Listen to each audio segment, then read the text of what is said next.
మనం నిత్యం దీపారాధన ఇంట్లో చేస్తూ ఉంటాము. మన శక్తి తగ్గట్టు ప్రతిరోజు మహానైవేద్యాలు లేదా బెల్లము, అరటి పండ్లు, పటిక బెల్లం, ఖర్జూరాలు, పండ్లు, అన్నం ఇలా దేవునికి నైవేద్యం పెడుతూ ఉంటాము.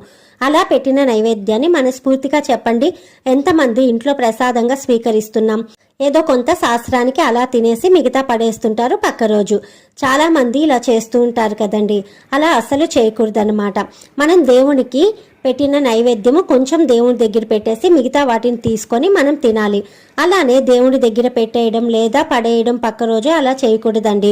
దేవుని ప్రసాదం అంటే దేవుని కరుణా కటాక్షాలు మనకు ఇచ్చినట్టు. చాలా మంది దేవుని ప్రసాదం ఇస్తుంటే వద్దు లేదా మళ్ళీ తింటాను అంటారు. అలా అనకూడదు.